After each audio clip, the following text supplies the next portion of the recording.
Good morning, Brew Daily Show. I am Neal Fryman. And I'm Toby Howell. Toby, you are positively glowing today. What could possibly have happened? It's that viral glow that you only get if your tweets on Twitter go really viral.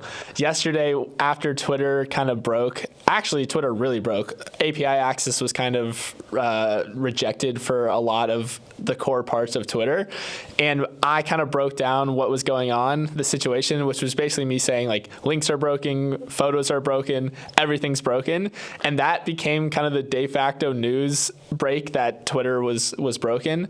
And so the tweet just kept going viral and viral and viral. So how often were you refreshing your notifications? Honestly, Twitter kind of breaks at that stage of virality where your notifications are useless anymore. Okay. I know. You wouldn't understand. So you couldn't completely absorb your fame because Twitter was broken. Exactly. It was only today when I woke up that I really saw the extent of it. All right. Well, I never go viral on Twitter. It's fine because I co-host a podcast. Speaking of the podcast, let's talk about what we're going to talk about today, which is a really interesting show. We're going to talk about the rise in e-bike related fires, particularly in New York City. Toblerone is rebranding to be less Swiss. I can't wait to talk about that. Yeah. And then the concept of body doubling at work, which I know you have a lot of thoughts about, and I had never heard of, so absolutely should be interesting. Yep. First, let's get into Walgreens and the abortion pill. A lot of drama going on over there. Walgreens is now public enemy number one in California. Yesterday, California Governor Gavin Newsom said that the state is done doing business with Walgreens over his decision to not offer an abortion pill in 20 different states. Last week, Walgreens said it would not mail the pill to 20 states after Republican officials threatened legal action against it and other retail chains such as CVS, Walmart, and Costco, and Kroger. And notably, actually, some of those states, abortion is legal in the states that said it would not send the abortion pill to. Yeah, so this is definitely a tussle between California and Walgreens.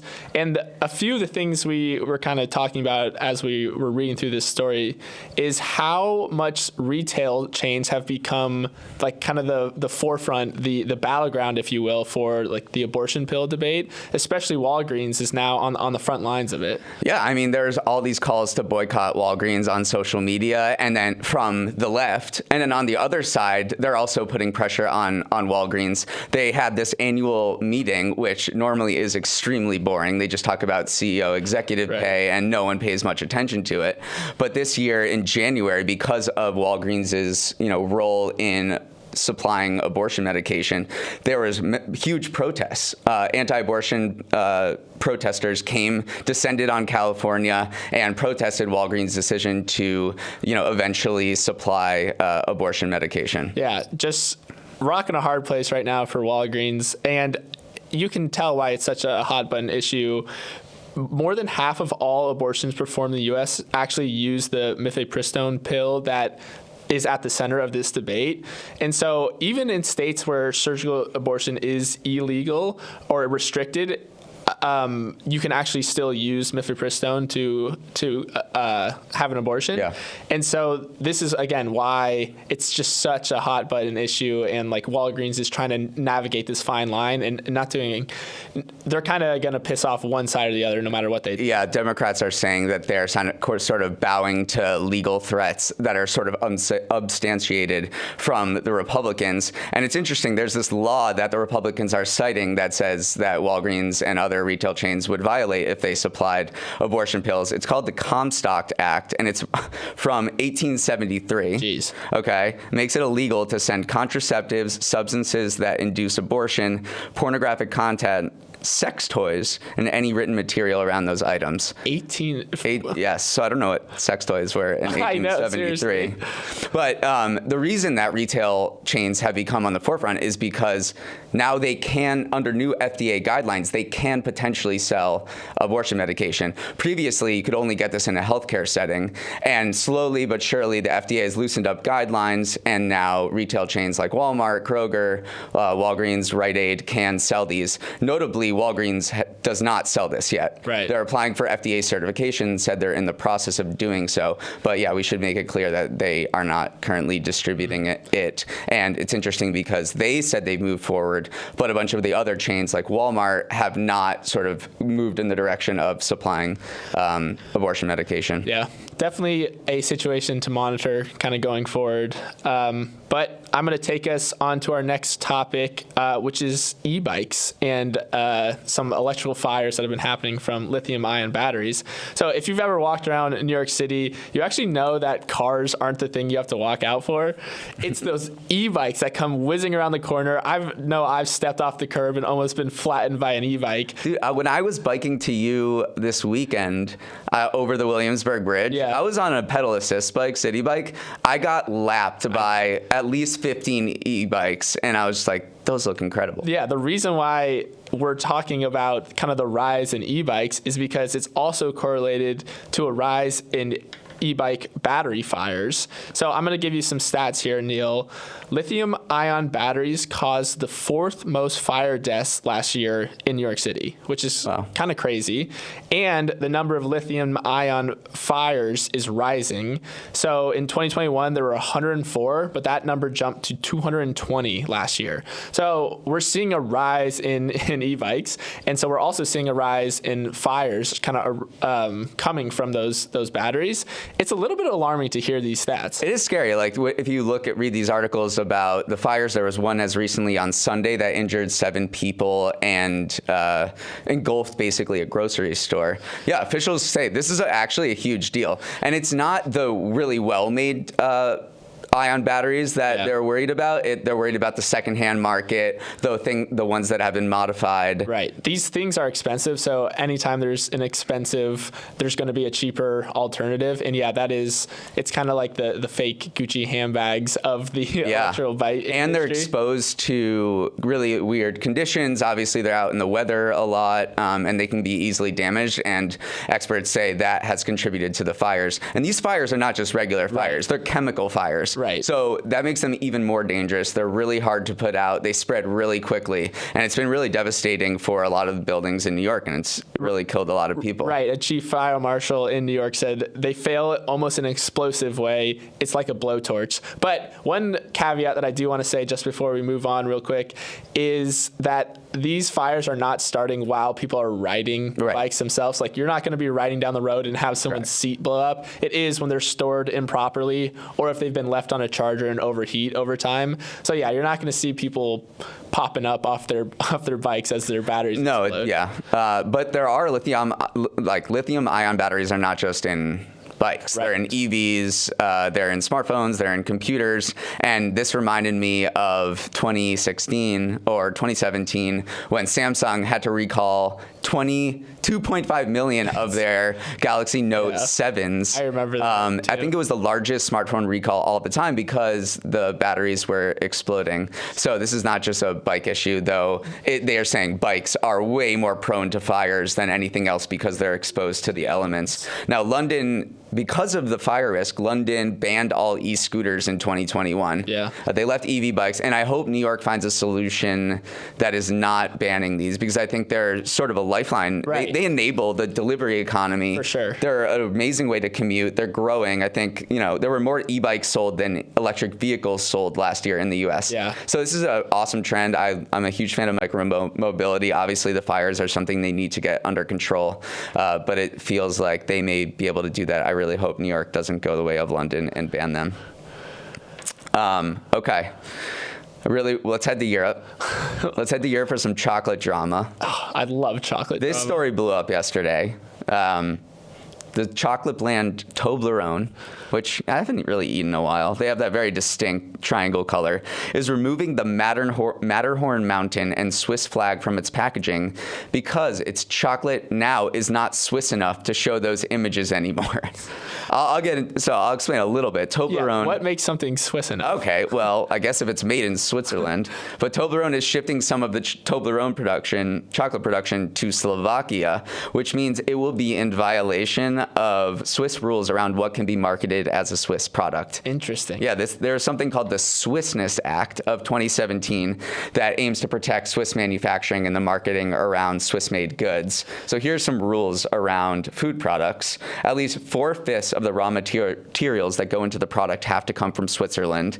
And then I assume this is what Toblerone's about to violate. It's that processing that gives the product its essential characteristics must also be carried out in Switzerland. That's very very interesting. First of all, this news hits close to home because my nickname at summer camp was Toblerone from one of my counselors because my name's Toby. And your triangular stature. And I guess I'm delicious to eat.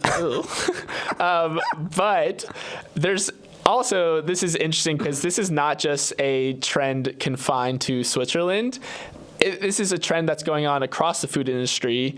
Just recently, the U.S. released new requirements that make it so that meat, poultry, and eggs that say product of the USA on them have to come from animals born or raised or slaughtered in the USA. Yeah. So it is, as you see these labels on packages, they're kind of cracking down. Like, you can't just use it as a marketing stunt or anything like that. You got to protect your brand. Right. Swiss chocolate has a very elite brand. Right. It makes, I'm all aboard. This might be a little strict, but Apple doesn't let Android people use blue text. True. This is the same thing. This is the green text of the food world. I do love the Cattlemen's Association when talking about that made in the USA cattle thing. He goes, if it says made in the USA, then it should be from cattle that have only known USA soil. I love that line. Yeah. And then also another example of this just happening was Gruyere, the cheese. Yeah. Actually, a U.S. judge just ruled that it could be made from a region outside of Gruyere. So it is like there is lines being drawn in the sand right now, like what can be called what. It might be a little too much red tape. But, if I ate something that said it came from somewhere and it didn't actually come from somewhere, I don't know. I'd be semi-annoyed. Is there a particular food product that if it didn't come out from where the label said it would like piss you off? I mean, Philly, if I got a Philly cheesesteak and it was made in, I don't know, New York, I'd probably be a little upset. My New England clam chowder, the clams have to come from the Connecticut coast. Yeah, that's a great one, right? Or Vermont maple syrup. I think that I'm like a maple syrup hardo, so it needs to come from Vermont. Yeah. All right, Neal, we're back with another edition of Toby's Tuesday Trends. The alliteration keeps growing. Today, we're going to talk about AI, but it's not the boring text-based AI we've been talking about kind of over the show for the past week. This is an AI voice trend.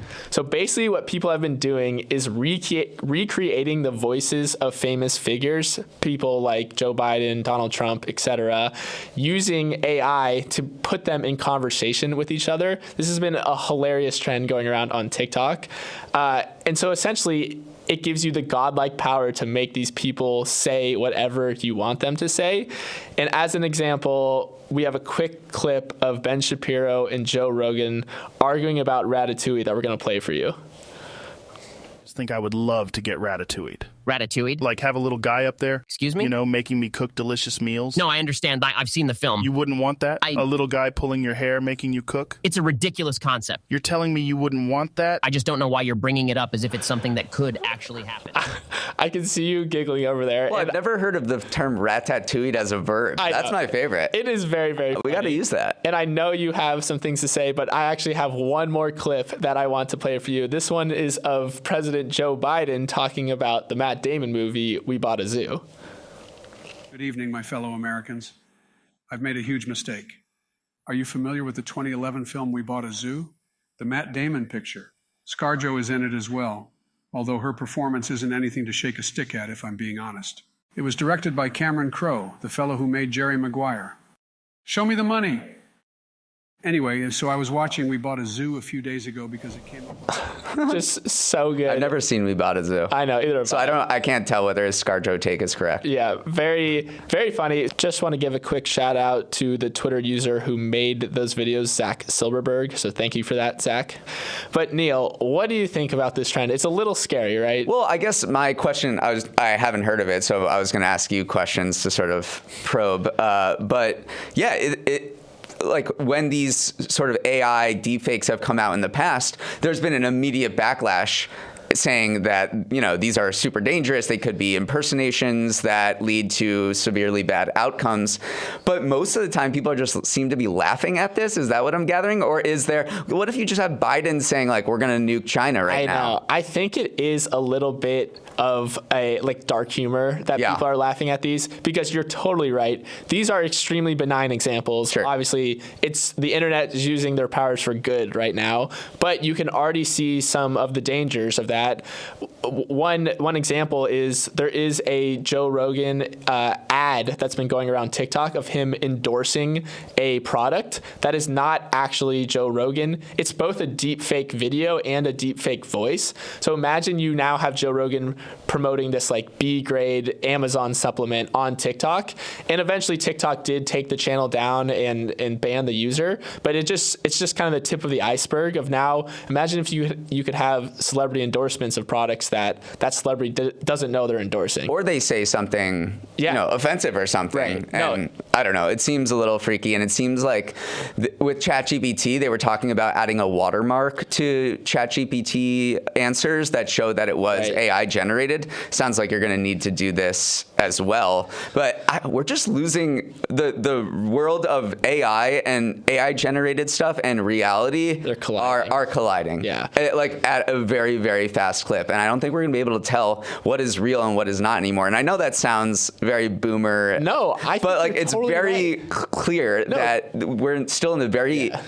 infant stages of this, and already people are getting fooled, and this technology only is going to get better. Right. It already sounds like Biden and Rogan and Shapiro. So today, before we move on from Toby's Trends, our colleague Dan Toomey walked into the studio and said, "I'm going to make a video of you guys using our voices, because the software works by just uploading some audio clips and then it can extrapolate from there." So he's like, "I'm just going to record a full episode of Morning Brew Daily of you guys." So. At first I thought, great, less work for me. Yeah, and then I thought, wait, what the hell am I going to say about, if he did it about the abortion story at the top, like what the hell would an AI generated voice of me say and be accountable for? It's definitely scary for sure.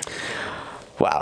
All right. Deep breath, cold shower after that one. Okay. Toby, there were 2 Fortune articles that were dominating conversation yesterday on the internet, and I'm going to present them to you. They're very out there, and I sort of want to get your take on which is more implausible to you.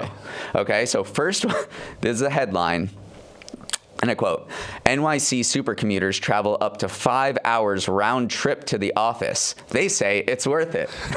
So you can imagine why people reacted strongly. And they were like, who wrote this? The automobile company or NJ Transit or whatever. And it profiles a woman who travels 2.5 hours each way from the Jersey Shore to Manhattan. And they say they enjoy it because it allows them to live a more affordable life down by the lovely Jersey Shore and still get the hustle bustle of Manhattan.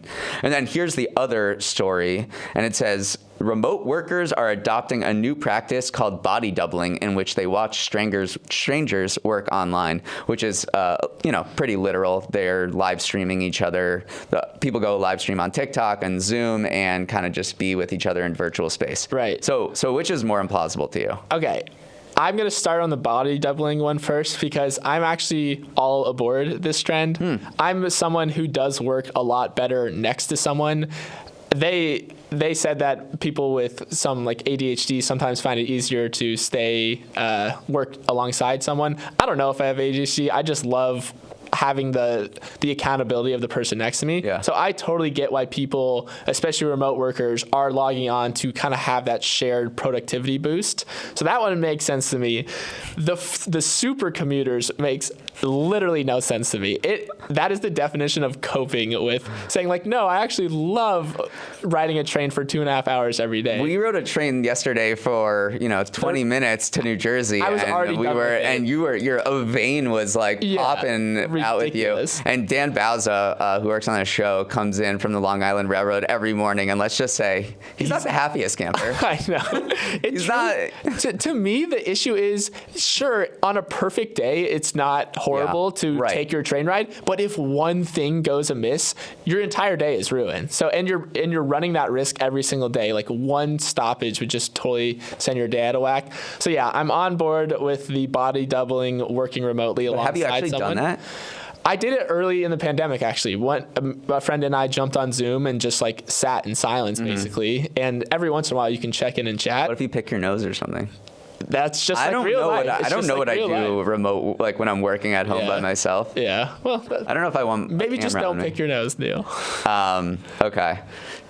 Let's go on to our final story. Super fun. I don't know the last time you thought about municipal services like snow plows, garbage trucks, sewer systems, but cities want you to start recognizing the work that they do, and it is important work. So they are holding online naming contests to raise awareness, and people have replied to these contests with just the funniest names. So Madison, Wisconsin just wrapped up its snowplow naming contest, and we have new snowplows dubbed Saltimus Prime, Snowy One Kenobi, Seymour Pavement, and Dolly Plowton. What do you think of this trend? I love this trend. It's so wholesome on so many levels. It's wholesome because, yes, it is nice to give municipal workers the attention that they deserve for doing the work that they do. And then two, it's so funny that this is, if you ask people on the internet to do anything, of course it's going to devolve into something funny or something kind of poking fun at it. So I love this wholesome trend. I also remember when Bodie McBoatface was a thing. That was when I think it was like the English Science Agency wanted to name a research ship, and they had some distinguished names like the SSS Intrepid, and instead the internet said, no, we want to call it the Bodie McBoatface, which is just classic. And it was kind of lame because they didn't even take Bodie McBoatface. But still, that is just pure internet at its finest. So I have to ask you if you could. So why stop at snowplows, right? Why stop at sewer grates? What we should name other stuff. This is so fun. It brings a little levity to the world. Right.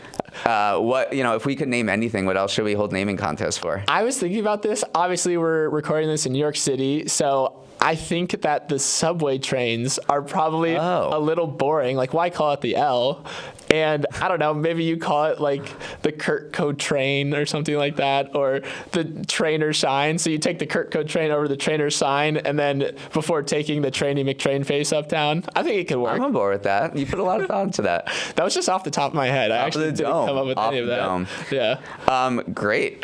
So we'll keep monitoring that. I assume that every town going forward is going to have snowplow names. Naming their stuff, yeah. Very fun. Cool. That's all the show we got for you today. Let's have a great rest of the day. Just want to give an awesome shout out to our amazing crew in the back.